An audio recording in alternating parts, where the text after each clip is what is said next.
Terve! Tänään lähdetään päiväretkelle tänne Puurijärvi Isosuon kansallispuistoon. Ja mulla on tarkoituksena nyt aloittaa täältä Ahvenuksen lintutornilta. Tässä on tämmönen pieni parkkipaikka. Tossa takana virtaa joki. Ja käydään kävelemässä tuolla lintutornilla, käydään vähän kattelemaan maisemia. Sitten palataan tähän autolle, ajetaan vähän matkaa tonne Kärjenkallion lintutornille ja näköalapaikalle. Käydään siellä vähän katselemaan maisemia. Ja sitten lopuksi tullaan tänne Mutilahti Isosuon alueelle. Käydään kävelemään siellä pieni rengasreitti ja sitten käydään varmaan en nyt tiedä mikä ton paikan nimi tossa on, mutta käydään laavulla vähän paistelemaan makkaraa.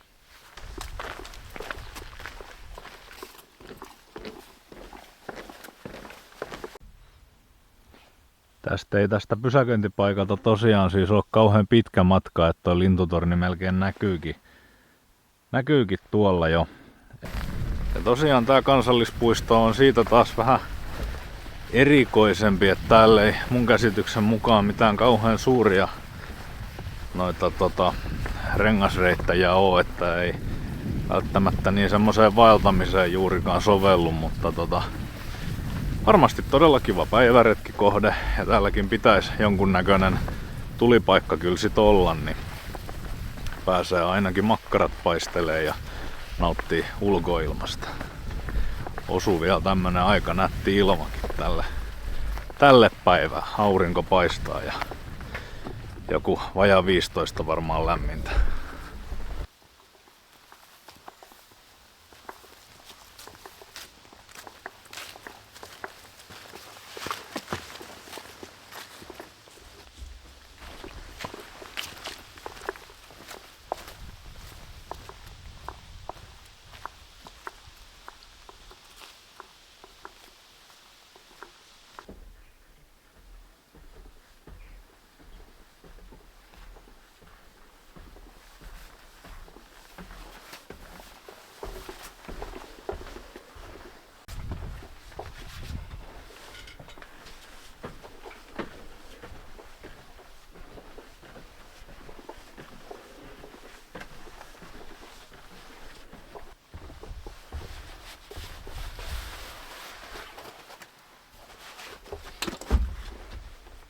Tähän lintutornille tosiaan ollut pitkälti matkaa, ihan tommonen 600 metriä ja tästä näkyykin melkein tohon parkkipaikalle mistä lähdettiin.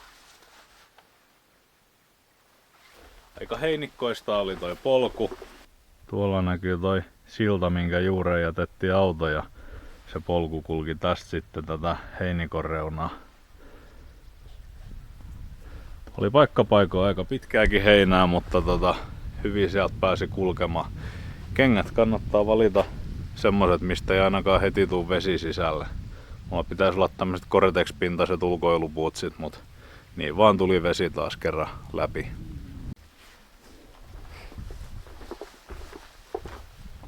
En nyt varsinaisesti miellä itteeni niin kauhean lintubongariksi. Enkä niistä juurikaan mitään ymmärrä, mutta otin silti kiikarit mukaan, niin niillä näkee täältä hiukan pidemmälle mitä paljain silmi.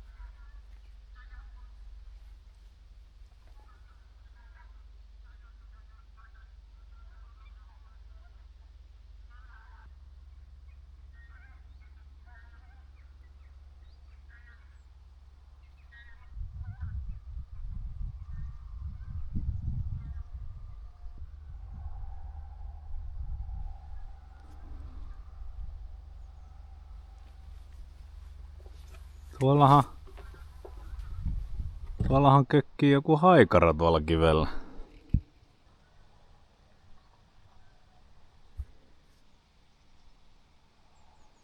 Tuolla. Mä en nyt varmaksi mene sanomaan, mun mielestä se on haikara.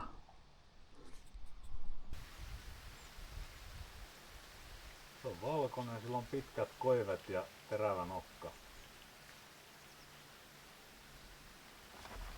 Ehkä se voisi olla sit haikara.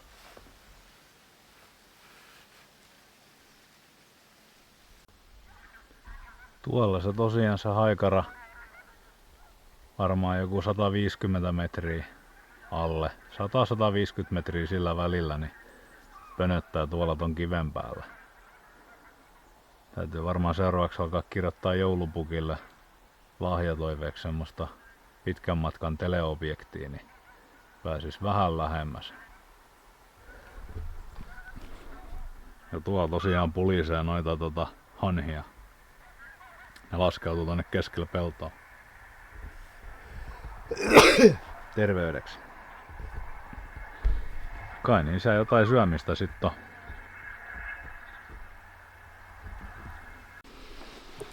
Joo, kyllä tää lintutorni tuli nyt nähtyä. Ja tosiaan harmi kun ei oo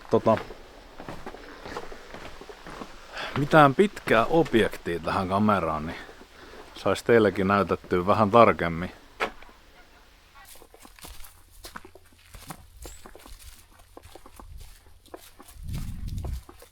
Tää on tosiaan vähän tämmöstä pitkän omasta tää heinikko tässä. Mut kyllä täältä selkeä tämmönen polku menee, mistä on ihmiset kävellyt. Sehän olisi ihan hienoa, jos ne sais vaikka tehty tänne joskus ihan vaellusreitin, kun menis jokia, järveä pitkin ja pääsis kiertämään vaikka nämä kaikki näköalapaikat ja lintutornit ihan vaeltamalla. Tai tokihan ne pääsee jo nyt, mutta noita yleisiä teitä pitkin kävely niin on vähän tylsän puoleista, niin mieluummin sitä kävelisi täällä sit metsien ja peltojen keskellä ennemmin. Harmittelen kyllä taas vähän sitä, että jos olisin tiennyt ja olisin varannut vähän enempi aikaa tälle retkelle, niin tostahan olisi hyvin työntää kanotin tohon jokeen ja lähteä sitten jompaa kumpaa suuntaa pisin melomaan. Ja täytyy nyt varmaan selvyyden vuoksi vähän selvittää, että mikä joki tää nyt sit on. Että villiveikkaus on, että on joku Keikyän tai Kokemäen joki, mutta mäpä katsastan sen ja laitan tähän videolle sen näkymään. Mut sit hypätään automobiiliin ja jatketaan matkaa seuraavaan pisteeseen.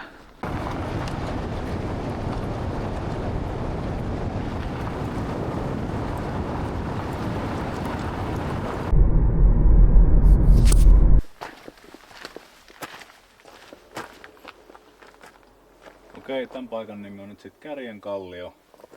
Ja täältä on tosiaan joku tommonen 800 metriä matkaa tohon lintutornille, niin käydään kävelemässä nyt sielläkin ja vähän kattelemassa. Se on ihan kiva huomata, että täällä on ajateltu myöskin noita liikuntarajoitteisia, eli tänne on tehty tämmönen näköalatasanne, joka soveltuu kärryillä, vaunuilla tai tuoleilla kuljettavaksi, niin on kyllä mukava.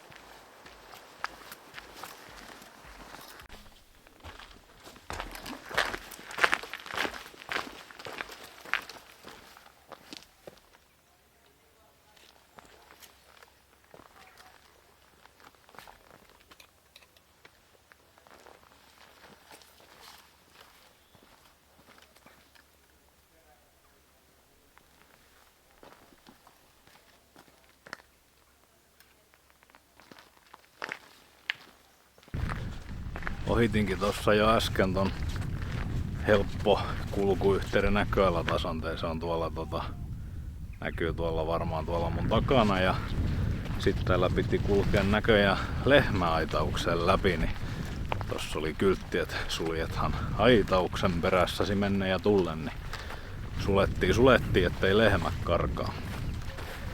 Ja tää tosiaan tää lintutorni, niin tää reitti vie nyt vähän sitten tänne peltojen keskelle.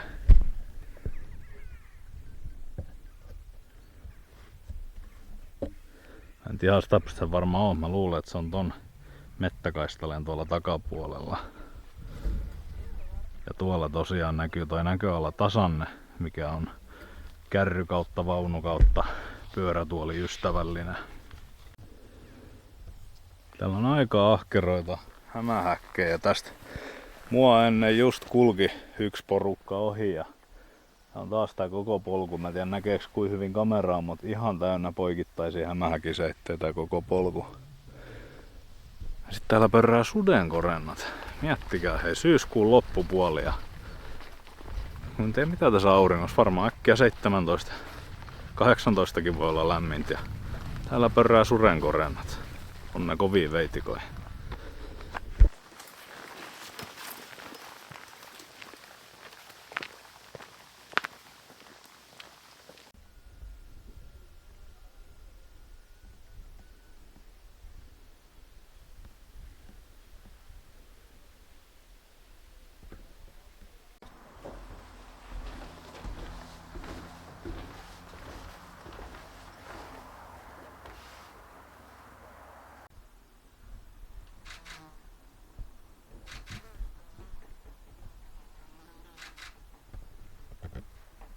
Aikaisemmin käynyt tässä Tampereella on. Kurkia on silloin niiden muuttojen aikaan tässä kyllä ainakin lentelee paljon. Joo. Tänä syksynä kurkien muuttaa tuo vähän vaan.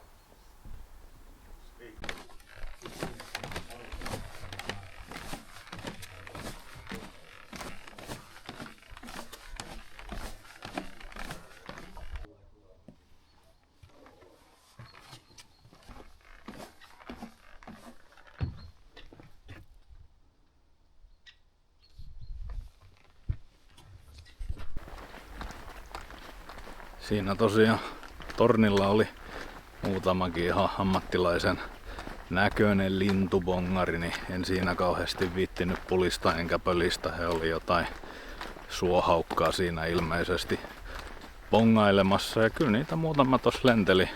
Hyvä, että tuli napattua nämä kiikarit matkaa ilman niitä. En olisi kyllä nähnyt yhtikäs mitään. Ja tosiaan jotain haukkaa tässä paljon kuulemma pyörii.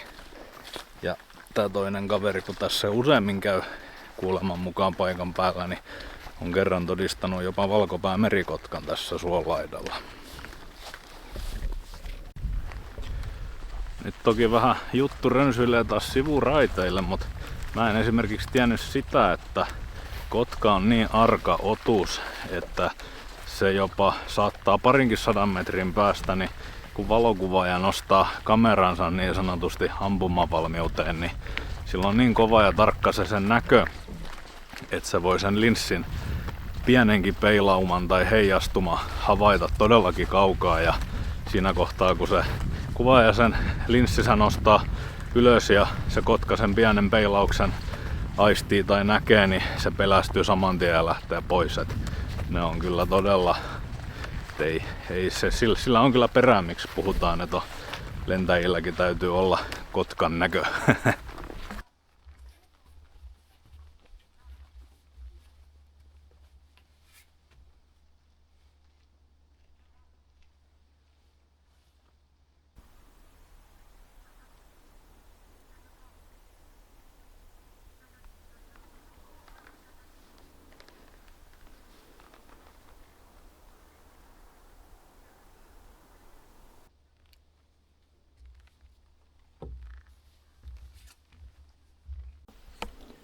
No niin, nyt on viimeinen siirtymä tultu auton kanssa nyt sitten tähän Isosuon, onko tää nyt sitten Mutilahden parkkipaikka tänne.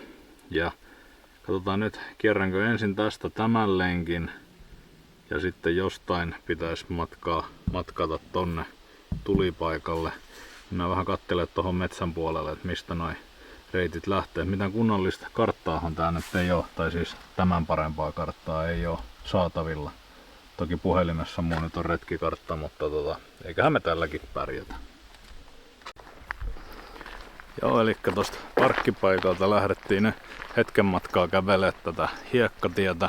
Tossa oli ihan selkeä kyltti, missä oli nuolia, missä luki iso suoni, ei voi eksyä. Ja tässä ihan muutama 10 metrin päässä, niin täältä lähtee nyt sitten pitkospuut eteenpäin. Tästä.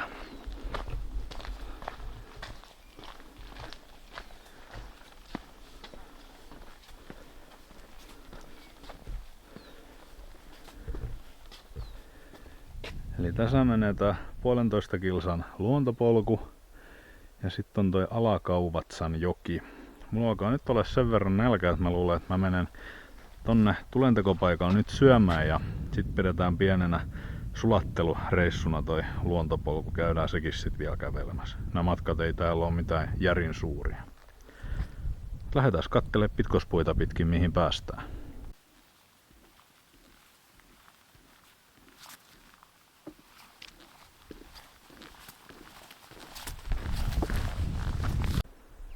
Tässä heti alkumetreillä niin tuli kyltti tonne Mutilahden lintutornille 200 metriä, niin käydään nyt ensin vilkaisee se sitten.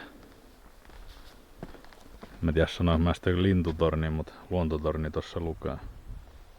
Tulin tosta tosiaan sen pienen suolampareen läpitä nyt tähän toiselle näkötornille. Tää olikin ihan tässä vieressä ja tuossa mun takana, niin siinä näyttäisi olevan vielä toinen pysäköintipaikka. Et jos nyt sattuu niin huonosti käymään, että siinä ensimmäisellä parkkipaikalla ei ole tilaa, niin tossa on kyllä sit lisää parkkipaikkoja. Täällä ei ole enää niin soista tää maisema, mutta tuolta kuuluu sen verran kosken kohinaa, että siellä on jonkunnäköinen pieni koski.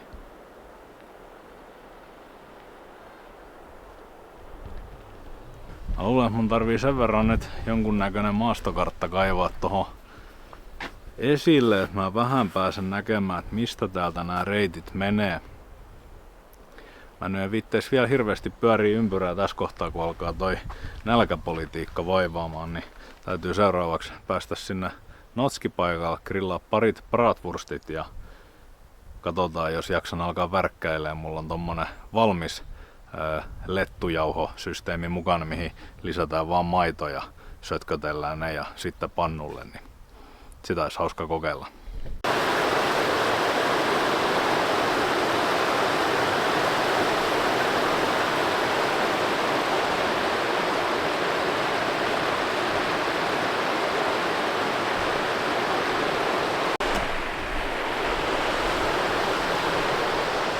En tiedä, mutta jos tuossa Kokemäenjohdossa olisi lohta tai taimenta, ei se nyt lohta on, mutta taimenta, niin tossahan sitä olisi kiva käydä pilkkimässä. Okei, se lintutorni, luontotorni tuli nyt nähtyä, niin lähdetään nyt katselemaan tuota toista luontotornia sitten tohon suuntaan. Toivotaan, että sieltä tulisi se lauva ja tulipaikkakin sitten.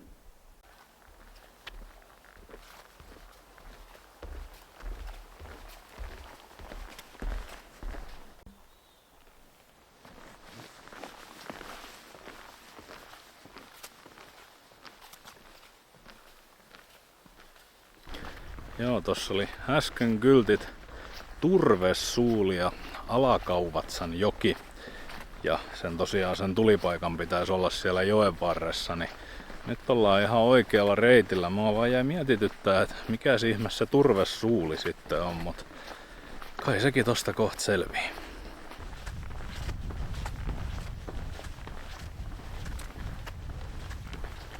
No, mä en tiedä, onko tämä nyt sitten se Turvesuuli. Täällä on tämmönen pieni mökki.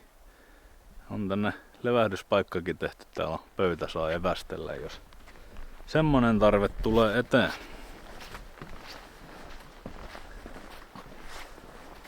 Astutaanpas sisään tänne Turvesuuliin sitten.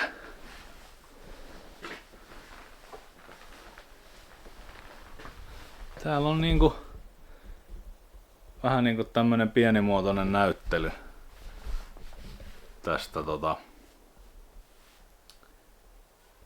tästä suosta.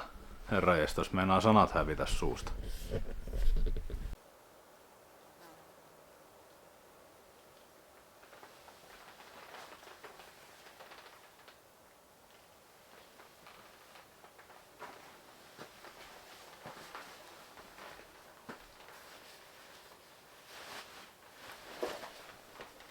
Joo, täällä on niinku tämmösiä tietotauluja. Se on kerrottu vähän tästä suosta ja turpeen nostamisesta entisaikaa. Tää on ihan kiva, että tänne on tämmönenkin jätetty ja tehty vähän niinku kaikille avoin tämmönen. Miksikä tätä nyt sit sanois? Tämmönen näin. Tietomökki. Tiedon lähdemökki.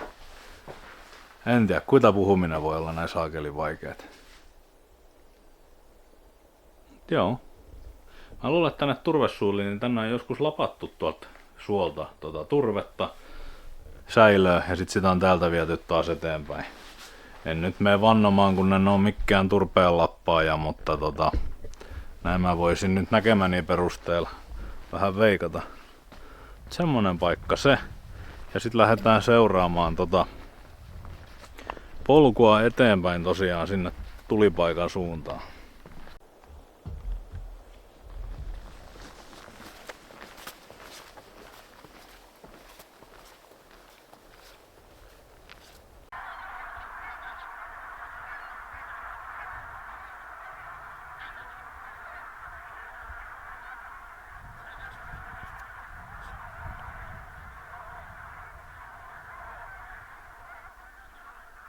Aikamoinen mellakka.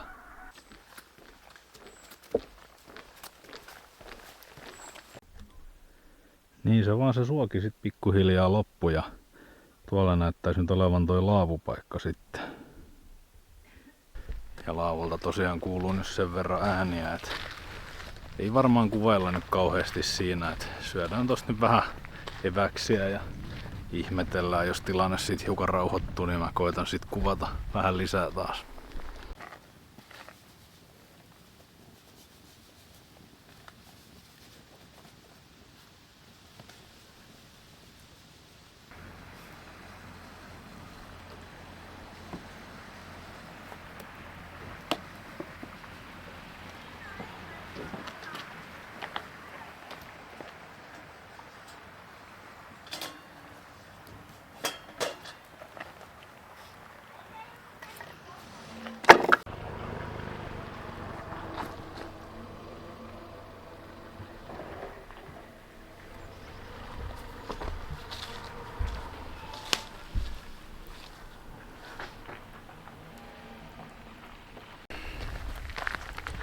Niinhän se tossa tulipaikalla vaan oli, et eipä sielläkään tarvinnut yksikseen ihmetellä. Siinä oli mua ennen, tai kun tulin paikalle, niin siinä oli yksi vanhempi pariskunta just lopettelemassa ja pakkasivat siinä sitten reput ja jatkovat matkaa. Ja just kun mä sain viriteltyä omat evääni siihen penkille esille, niin aloin kuuntelemaan, siinä menee siis joki siinä ihan vieressä, niin aloin kuuntelemaan, niin siihen tuli sit yksi perhe veneen kanssa ja hekin tuli totta kai grillailemaan, niin en siinä sit kauheammin viittinyt mitään kuvailla, mutta nyt on vatsa täynnä makkaraa ja vähän nuotiolettua ja nyt käydään vielä kävelemässä sitten tää pitkospuulenkki, tekee semmosen pienen parin kilsan ympyrälenkin tuolla päässä, niin käydään se nyt vielä katsomassa ympäri sitten.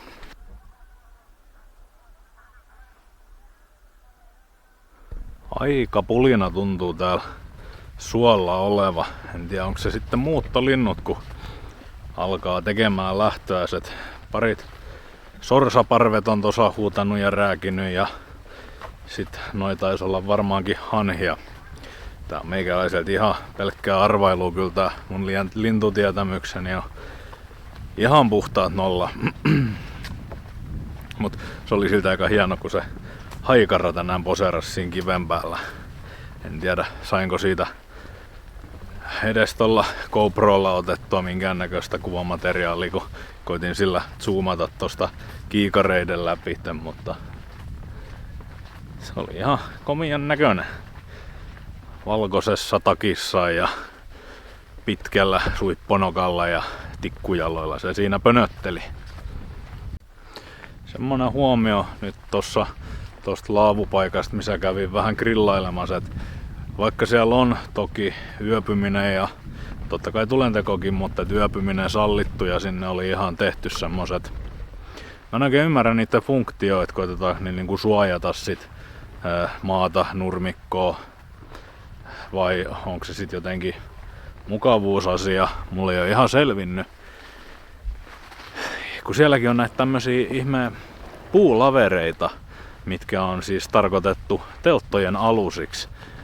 Elikkä sä roudat sieltä semmosen puulaverin siihen maahan.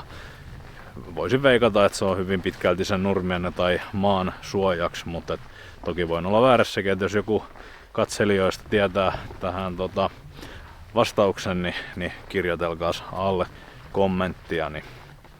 Mutta tosiaan veikkaisin, että se on siihen tarkoitukseen se laveri tosiaan sinne tehty ja tuotu, että niillä suojataan se maa. Mutta se oli kyllä vähän semmonen paikka, siinä meni hiekkatie ihan siinä laavun vieressä.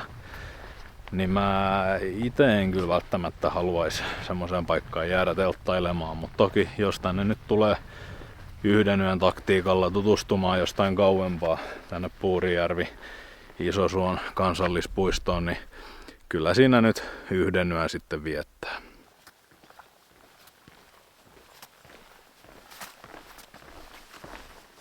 Semmosenkin pienen välihuomion haluan tässä vielä nyt ääneen todeta, että tää on tää suoalue, niin täällä on liikkuminen ainakin kielletty aika pitkälti tuolla suoalueilla. Et pelkästään näitä pitkospuita pitkin ja merkittyjä polkuja pitkin saa kuljeskella. Se oli aika pitkään voimassa se liikkumiskielto niin kuin vuoden aikana, että se alkoi tyyliin helmikuussa ja ihan tonne marraskuuhun asti. Ja mä luulen, että se on sen takia, just kun täällä on niin paljon kaiken näköisiä erikoisempia lintulajeja, vesi ja elää asustaa täällä suolla, että kun niitä ihmiset käy tietysti kans bongailemassa ja tutkimassa, ihmettelemässä näin poispäin, niin tosiaan merkityltä reitiltä poistuminen, niin kuin kaikilla muillakin kansallispuistoalueilla on kielletty. Mutta erityisesti nyt vielä itse huomioin sen täällä, kun välillä tykkään tuolla dronellakin kuvata näitä suoalueita, niin tosiaan en sit ottanut koko kopteria mukaan sen takia, kun ajattelin, että se varmasti on kielletty sillä kopterillakin lentää tuolla suoalueella. Tarkastin sen kyllä tuolta drone-infosta, tuolta Flykistä, ja siellä ei ainakaan ollut merkintää tai mainintaa, että lentäminen olisi erikseen kielletty, mutta koska se sieltä luontoon.fi-sivustolla on se liikkuminenkin tuolla suoalueella kielletty, niin kyllä mä nyt olettaisin, että se tietysti tarkoittaa ihan kaikenlaista liikkumista, myöskin näitä kauko-ohjattavia koptereita sitten, niin ei häiritä niitä lintuja.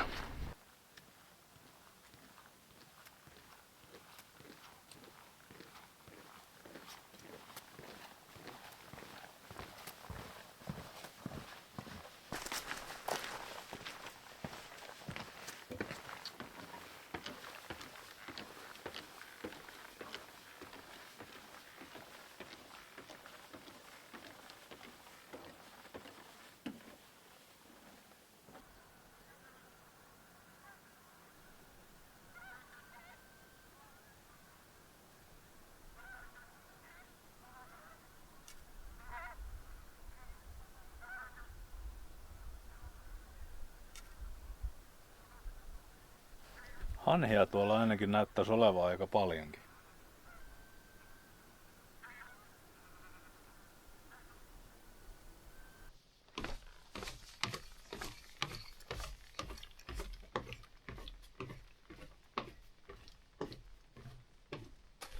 Ollut kyllä ihan hieno huomata, että kun nätti keli, niin ihmiset tykkää lähteä ulkoilemaan tänne näihin kansallispuistoihin ja luontopoluille.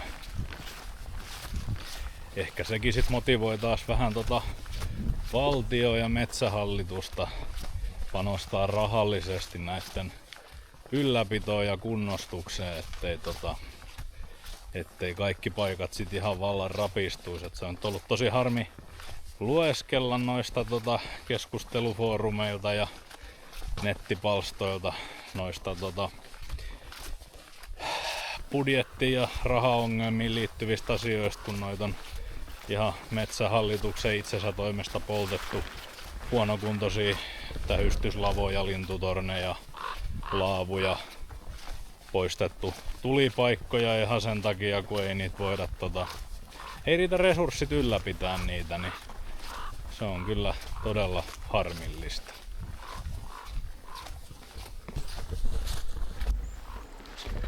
Tästä videosta tuli nyt tämmönen tällä kertaa ja mä alan tossa pikkuhiljaa jo lähestyä parkkipaikkaa ja autoa. Tuli nyt vielä käveltyä sitten tämä pieni parin kilsan ympyrälenkki tähän vielä niin sanotusti jälkipaloina. Ja täytyy nyt koittaa miettiä tähän syksylle vähän tulevia retkiä isommassa mittakaavassa, että jos jäisi ihan sitten johonkin yöksi pariksi päivää ihmettelemään. Tietenkin se nyt vähän häiritsee näitä harrastuksia tää töissä käyminen, et ei kerkeä kuin viikonloppuisin sitten retkeilleen, mutta koitetaan miettiä ja keksiä, jos saatais joku vaikka parin päivän melontareissu tähän suunniteltua. Niin kiitos kun katsoit videon ja nähdään taas seuraava filmin parissa. Moro!